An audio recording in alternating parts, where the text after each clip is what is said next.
How's it going, everyone? It's Sam. We have a new video from BlackRock. We have less than an hour before the Ethereum ETF start trading, and we have some information that will probably blow your mind. If you don't mind, hit subscribe so you can see future videos like this as soon as I make them. Also, there's a bell notification so that you can get these videos a little bit faster. If you want, check out the link underneath the video to Margex. You can start trading cryptocurrencies using leverage. So you can do that in just a few seconds because it's so easy to set up. They don't require KYC, which is really nice. And you don't need a VPN either, although it is suggested typically, especially in crypto. But you can start trading in just a few seconds. They're doing an airdrop right now. All you have to do is hit the link underneath the video, hit the join now button, and then you can start earning free crypto that you can eventually sell if you want. There's also a link down there to CoinW as well in case you want to trade over there, or Blowfin even, or WEEX. There are a lot of different platforms that we have access to that are giving airdrops right now. But let's start here. IBIT.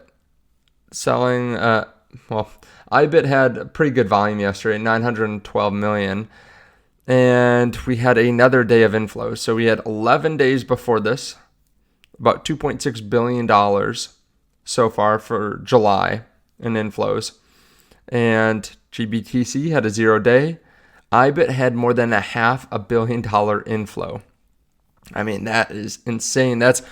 I believe that's right around 7,700 Bitcoin being bought up. Keep in mind that the miners are selling, or miners mine about 450 Bitcoin a day.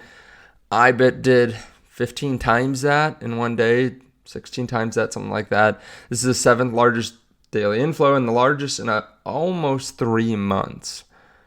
The other ETFs didn't do much. FBTC with $24 million in inflow, BTCO $14 million, HODL with a $38 million outflow, and EasyBC with $8 million inflow. Now, some people are going to say, well, why is the price down, right? It doesn't matter if there are inflows, if the price is down. There are a couple different reasons this could be. One could be liquidations. One could be, hey, there are a lot of earnings coming up in the next few days. So maybe people are a little bit worried about that. Maybe it's because these ETH ETFs are starting to trade here today. People might be a little bit nervous. Maybe some rotation of capital is happening. Actually, if you look at CoinMarketCap, we actually see Ethereum up in the last 24 hours and Bitcoin down. So maybe there is a mini little alt season. Who knows if this will continue or if we'll see an outflow or something similar to what happened with Bitcoin, where when this starts trading, it moves up and then falls down. It's hard to know right now, but we are seeing a bit of a rotation out of two assets that have done really well in the last month comparatively, which is Bitcoin and Solana. And in the last week, they did well. So yeah, a bit of a rotation, but there could be a number of reasons why Bitcoin's falling down a little bit now too that we didn't cover. Now let's play this video though. BlackRock just dropped an Ethereum ETF video for investors. Let me play this out loud for you. Ethereum is the second largest cryptocurrency by market cap after Bitcoin and has key characteristics that make it distinct. While many see Bitcoin's key appeal in its scarcity, many find Ethereum's appeal in its utility. Ethereum is a highly programmable blockchain that provides infrastructure for a diverse range of assets and use cases. You could think of Ethereum as a global platform for applications.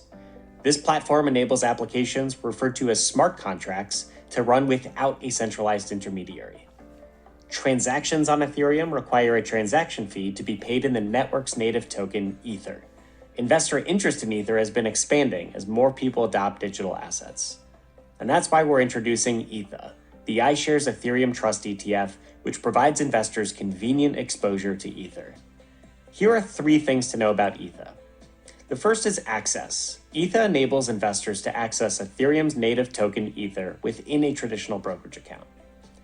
The second is convenience. Ether can help remove operational burdens associated with holding Ether directly, as well as potential high trading costs and tax reporting complexities.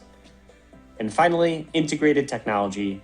Ether is managed by the world's largest asset manager and leverages a multi-year technology integration developed with Coinbase Prime, the world's largest institutional digital asset custodian.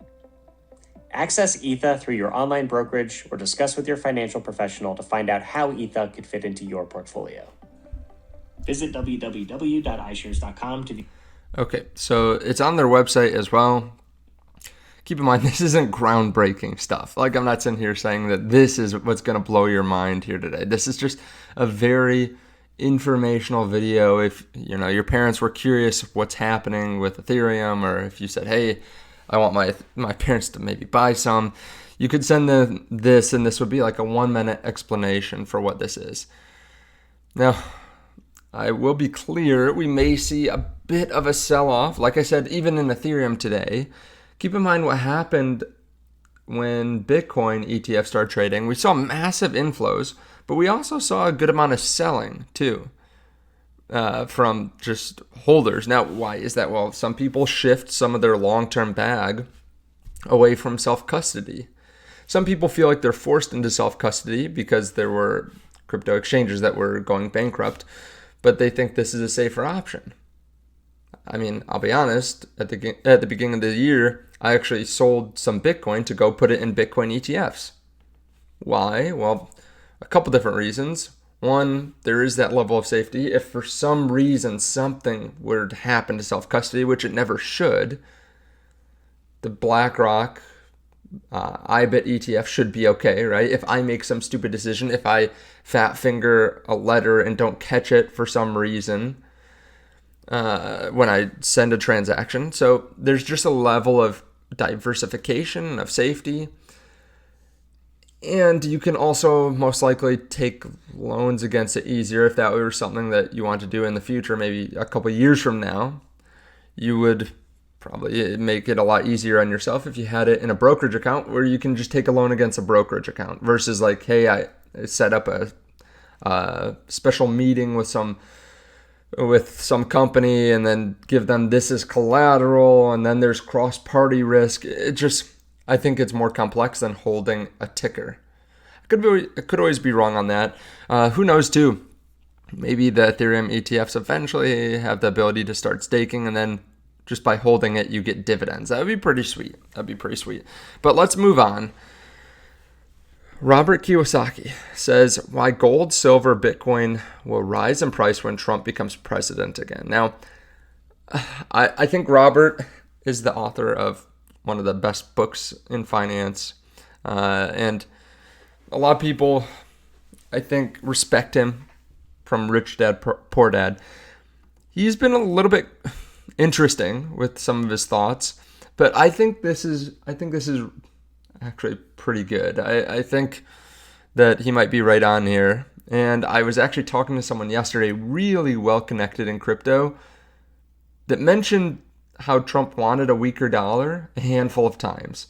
So it's interesting to see Robert write all this out and explain why this is. So let's just go through it. Trump wants a weaker dollar so America will begin export more than import. With a weaker dollar, jobs will come back and asset prices will go up in price.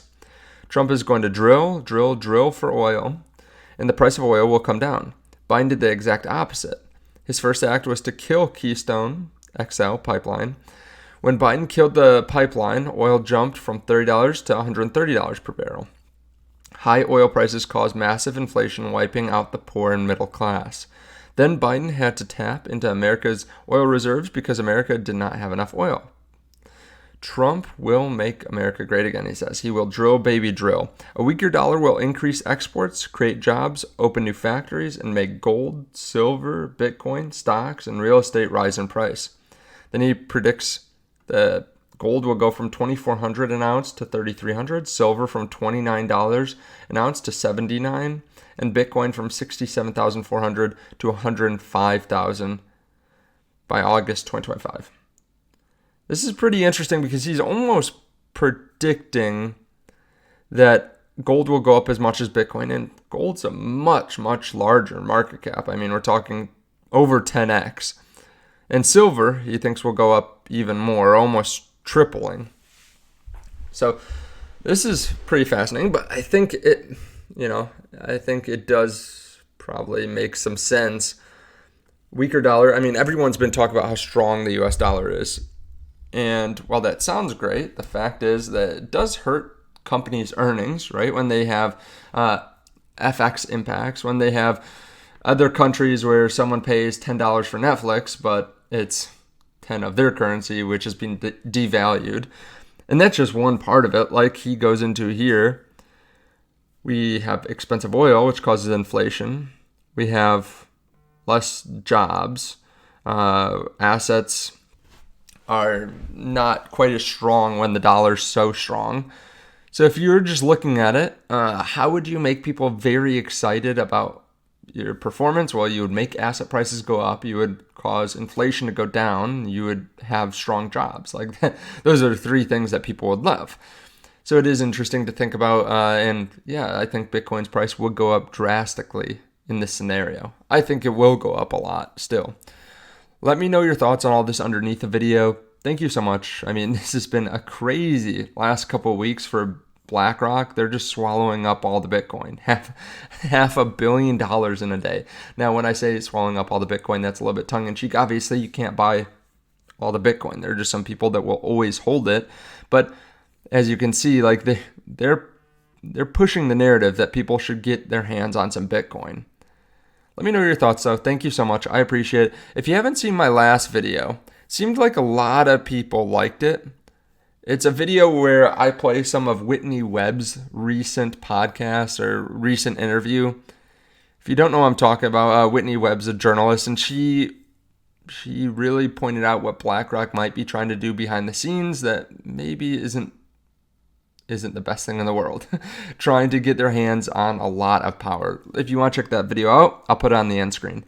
Thank you so much. I'll see you in the next video. Check out those links underneath the video in case you want to start trading today.